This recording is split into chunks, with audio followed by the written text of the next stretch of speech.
Real world کے پیارے پیارے ساتھیوں، ہمارا ایمان ہے کہ ایک دن ہر ذی روح نے موت کا ذائقہ چکھنا ہے، جس کے بعد ہر مسلمان کو ایک قبر میں بند کر دیا جائے گا، جہاں اس کی جزا اور سزا کا فیصلہ ہوگا۔ یعنی اگر وہ گناہگار ہوگا تو اس پر عذاب قبر نازل کیا جائے گا، اور اگر وہ نیک اور جنتی انسان ہوا تو اس کی قبر کو جنت کا ایک باغ بنا دیا جائے گا۔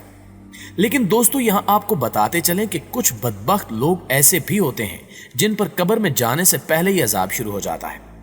آج کی ویڈیو میں بھی ہم آپ کو ایک ایسا ہی سچا واقعہ بتانے چاہ رہے ہیں، جس میں بتایا جائے گا کہ کیسے دوران غسل ایک عورت کے جسم سے چیونٹیاں نکلنے لگیں، جنہیں دیکھ کر ہر کوئی بھاگ گیا۔ یہ سچا واقعہ ہم تک ایک مردے نہلانے والی عورت کے ذریعے پہنچا، جو بتاتی ہے کہ میں پاکستان کے ایک گاؤں میں مردے نہلانے کا کام کیا کرتی تھی، اور یہ کام اللہ تعالیٰ کی رضا کے لیے کرتی تھی۔ لہٰذا میں نے کبھی بھی اس اچھے کام کو اپنا پیشہ نہیں بنایا، بلکہ جہاں تک ہو سکتا تھا میں خود غریب لوگوں کی مدد کیا کرتی تھی۔ وہ بتاتی ہے کہ یہ کام بڑے لمبے عرصے سے کر رہی تھی، اور اس واقعے تک میں سینکڑوں مردہ عورتوں کو نہلا چکی تھی۔ لیکن کبھی کبھار مردے کو نہلاتے ہوئے میرے ساتھ عجیب و غریب اور خوفناک واقعات بھی پیش آ جاتے تھے، لیکن میں کبھی ان واقعات کا ذکر کسی سے نہیں کرتی تھی، کیونکہ سب کا راز اپنے دل میں ہی رکھنا چاہتی تھی، اور یہی چیز میرے اللہ کو بھی پسند ہے، کیونکہ جس بندے کا راز اللہ نے رکھا ہو تو آپ کسی کے راز کو لوگوں کے سامنے افشاں کرنے والے کون ہوتے ہیں۔ لیکن جو واقعہ میں آپ کو بتانے والی ہوں، اسے دیکھنے کے بعد میں پورا ہفتہ سو نہیں سکی، اور میں ذہنی مریض بن کر رہ گئی تھی۔ میری آنکھیں سوج گئی تھیں، لیکن میں سو نہیں سکتی تھی، اور جب بھی سونے کی کوشش کرتی تو یہ واقعہ میری آنکھوں کے سامنے آ جاتا۔ میں ایک جھٹکے سے اٹھ کھڑی ہوتی، جس کے بعد میری آنکھوں سے رہی سہی نیند بھی اڑ جاتی تھی۔ یہاں تک کہ آج بھی جب میں اکیلی بیٹھ کر اس واقعے کو سوچتی ہوں تو میری روح کانپ جاتی ہے۔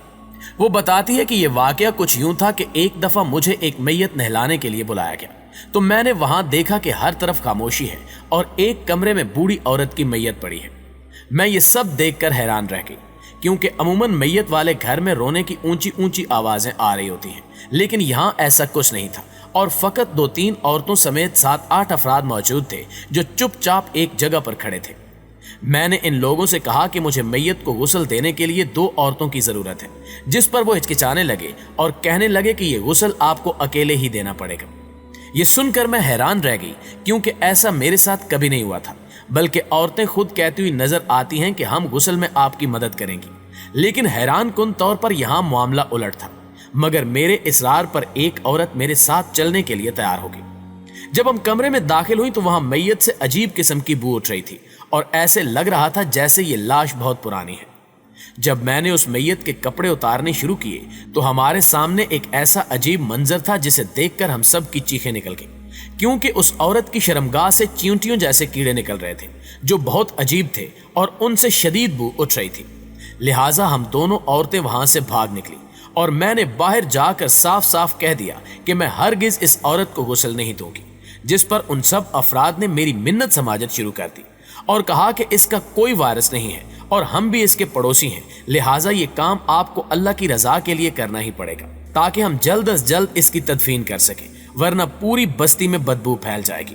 لہٰذا میں ناک اور منہ پر کپڑا لپیٹ کر دوبارہ اندر گئی اور جیسے تیسے کر کے غسل دینا شروع کر دیا۔ پہلے تو میں نے ان چیونٹیوں کو روئی کی مدد سے روکنے کی کوشش کی، لیکن وہ روئی سے باہر آ جاتی، جس کے بعد میں نے وہاں کپڑا رکھا، لیکن وہ چیونٹیاں اس کپڑے سے بھی باہر آ جاتی تھی۔ بہرحال میں نے بہت محنت کے بعد آخر کار اس عورت کو غسل دے دیا، جس کے بعد 4 مرد اس کے جنازے کو اٹھا کر لے گئے اور اس کو مقامی قبرستان میں دفنا دیا گیا۔ میں سارے معاملے میں بہت پریشان تھی، لہٰذا میں نے اکیلے میں اس کی ہمسائی سے پوچھا کہ آخر اس نے ایسا کون سا کام کیا تھا کہ اس پر اتنا بھیانک عذاب نازل ہو، جس پر اس عورت کی ہمسائی نے مجھے بتایا کہ یہ عورت فحاشی کا کام کرتی تھی، اور اسے مردوں کی لت لگ چکی تھی، اور یہ مرتے دم تک مردوں کے ساتھ غلط کام کرتی رہی،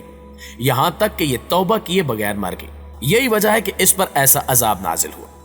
ناظرین گرامی، اس کے علاوہ قرآن اور روایات معصومین میں بہت سے ایسے نتائج کی طرف اشارہ کیا گیا ہے جو ہر ایک بے پردہ اور بد حجاب عورت کو قیامت میں درپیش ہوں گے۔ چنانچہ سب سے پہلے پردے کے واجب ہونے کو قرآن مجید نے ثابت کیا ہے، لہٰذا جو خواتین پردے سے بغاوت کو اپنا حق سمجھتی ہیں، انہیں سورہ مبارکہ نور کی 19ویں آیت کریمہ میں اس طرح متنبہ کیا گیا ہے کہ جو لوگ یہ چاہتے ہیں کہ صاحب ایمان میں بدکاری کا چرچا پھیل جائے، ان کے لیے دنیا میں بھی اور آخرت میں بھی بڑا دردناک عذاب ہے۔